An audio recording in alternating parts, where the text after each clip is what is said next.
those that may not know me, I'm Christina Johnson, Principal Planner in the City of Quincy. I'm here on behalf of Dennis Harrington. I'm also the project manager for the Adams Green Transportation Improvement Project. As many of you know, the Adams Green project is being carried out in two distinct components: the infrastructure piece, which is the traffic, the public works, the streetscape improvements, along with the design and construction of the park. I am managing the infrastructure effort, and I'm co-managing this with Mary Smith in the planning department, who is responsible for overseeing the design and construction of the park. I thought it might be helpful, actually, for the board to get a sense of the evolution of this project. This idea for a contiguous public space from the MBTA station, McIntyre Mall, City Hall, connecting to the Church of the Presidents. It's not a new idea. From my understanding, it's an idea that's been kicking around the city for a long time.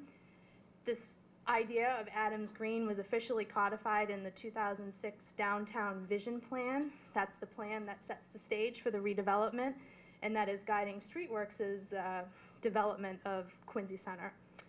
And the idea has kind of been sitting around and languishing because there was no funding to move forward with any kind of preliminary design or engineering for the project.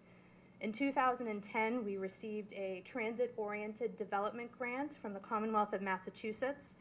With that funding, we were able to engage Halverson Design Partnership, who began some preliminary design activities. We also conducted some public outreach meetings.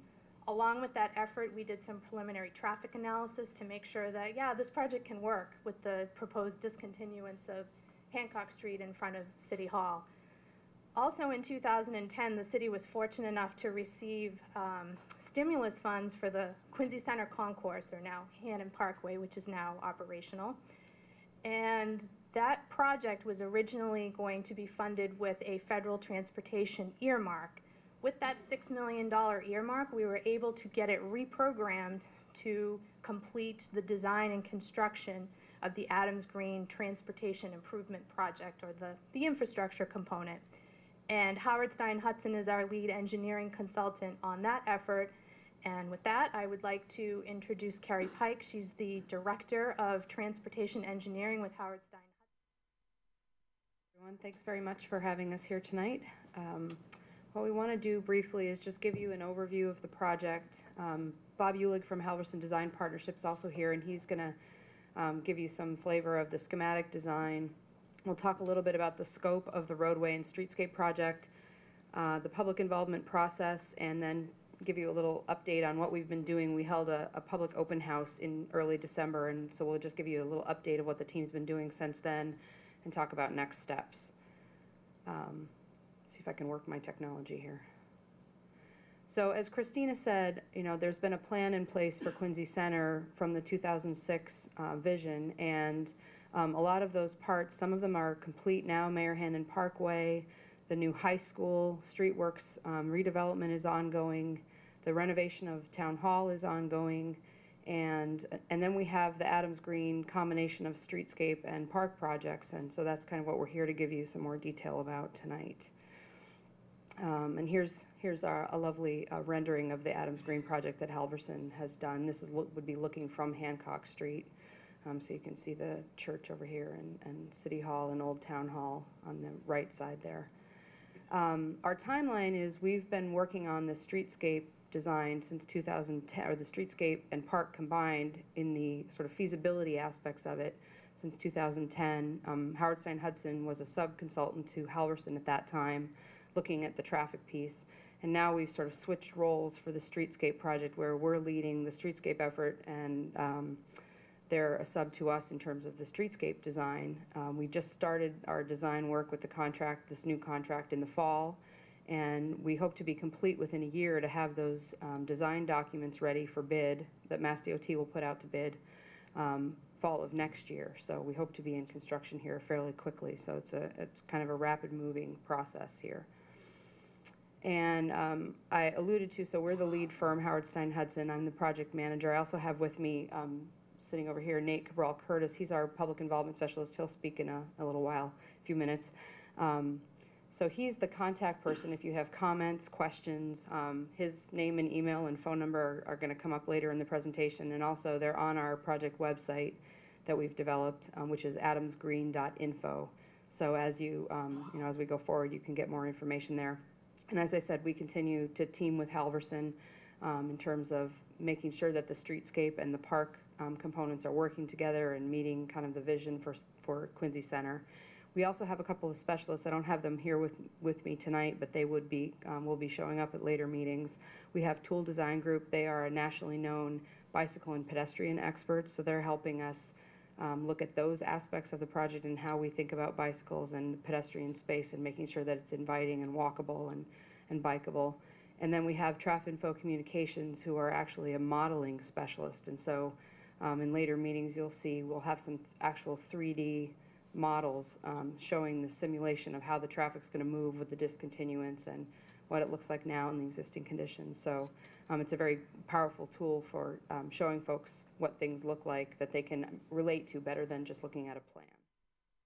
So this is an overall site plan of the conceptual design that we did as part of the Mass TOD grant in 2010, and we'll be moving forward with. I'm focusing in on a couple of the improvements that you're going to see, areas of improvement that are going to be associated with the changes as the project moves forward. So this is the intersection of Washington Street and Coddington Temple with the church at the bottom. So one of the big benefits of the change that you'll see here is that that intersection, which is rather wide, expansive asphalt associated with the roadways, is going to be narrowed down and to be more both pedestrian friendly from a crossing perspective, as well as one of the concepts is to try to visually merge a lot of the cultural amenities around the green, be it the library closer to the church and so forth, so that all these entities start to feel like they're all parties to the green. Then as we move down around the church parish yard, you see that Hancock Street in its discontinued form becomes more of a pedestrian amenity, that we maintain a promenade acknowledging the historic Hancock Street through the site, respecting the courtyard and the operation of the church around it, and then transforming the edges between Old City Hall, New City Hall off the edge, and Hancock Street into a pedestrian promenade with features and interpretive elements yet to be seen along the edges there. Then, if we note, this is New City Hall and Old City Hall. The idea is that this area between the promenade and the MBTA station becomes a welcoming arrival point for people arriving on the T as their first impression to the city, and opening up and highlighting vistas to the church beyond. And then this area becomes the potential for a more active setting where festivals, concerts, performances, or just regular civic events can occur at the front of City Hall. And again, it creates a gateway as you're coming down Hancock Street into the city. You'll have this framing of your views down the promenade.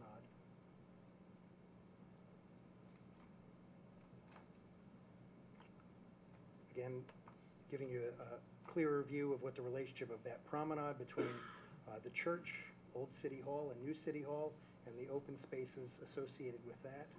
And then as you move down towards the Granite Trust Building, the opportunity for both ends to serve. This end also to have a gateway, the potential, there'll be a gateway elements, potential for a fountain at this end, but the idea that this transforms itself to still maintain the opportunities for the festivals and the occasions that are associated with recognizing the president's birthdays, allowing the civic parades to occur through here. So some of the essential functions that the city uses this for that are predominantly pedestrian but civic in nature will still be able to occur within this area. And then a vision for the transformation of the gateway down at the Granite Trust Building.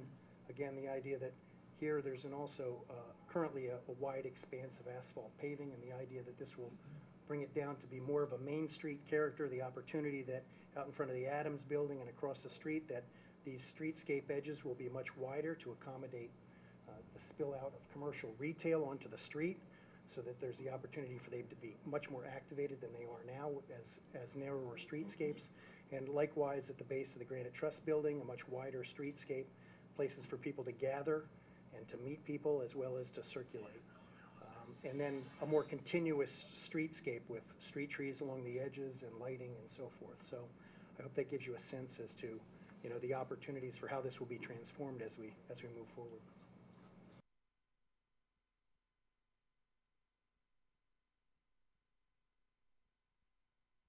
So the yellow area is our kind of limit of work for what might be reconstructed in terms of the streetscape project. Now, the areas that Bob was talking about with the green and those areas are actually part of the park project, but we have to coordinate those closely, and the city is pursuing other funding to get that part of the project done, but obviously all the parts have to work together. So this is kind of the area that we're looking at in terms of reconstruction. But the area that we're looking at from a traffic perspective, this is a much larger area. So here's Bergen Parkway over here. North is to the top, and here's Hancock, and here's the new Mayor Hannon Parkway that's just recently opened, and the T station and City Hall, and all are all right in the kind of right in the center of that image. And you can see the number of intersections. We have 22 intersections within our study area that we're looking at. And then on top of that, we've been coordinating closely with the Streetworks team and their traffic analysis. They have another 22, I believe it is, that they're looking at as part of their environmental documentation for that project. So there's a lot of traffic analysis that we've been crunching through over the last month plus in terms of collecting data and setting up the traffic models, and knowing that they're doing some tweaks to the Hannon Parkway timing and lane uses and all those kinds of things, and getting those incorporated into our models to make sure that what we have in the model out there now reflects pretty accurately what's happening. And then from there, we look at, how would traffic reroute if we close Hancock Street? Where do we expect people to divert to? So there's a lot of sort of number crunching that's happening right now in the background. Good evening, everybody. Thank you, Planning Board, for having us this evening. The city and the project team are really about making sure that we have meaningful public involvement in this process. The phrase that I always use is with the community and not just for it. We want all of you involved. And the way that we work to get you involved is, first of all, traditional public information meetings, appearing at events like this, the meeting that we had back in December. We also are offering a full suite of electronic outreach methods. There is a project website, which Carrie mentioned. If you look at the back of the room, I also have fact sheets and my business card available. The fact sheet has all my contact information. The fact sheet also has my website, and it also has all the information that's on my business card, but I encourage you to take both. Please hand them out to your friends, your neighbors, and all those folks who might be interested. We also are continuing to make use of all of the kind of standard public involvement tools that everybody's familiar with. My telephone number's right there. Feel free to call. Feel free to email. Send a postcard. Send a letter. My job is to answer those questions, to make sure that you get a good answer in a timely fashion. We've already been having some email exchanges with the public. We have Facebook. We have Twitter. Follow us. Like us. And we look forward to bringing the project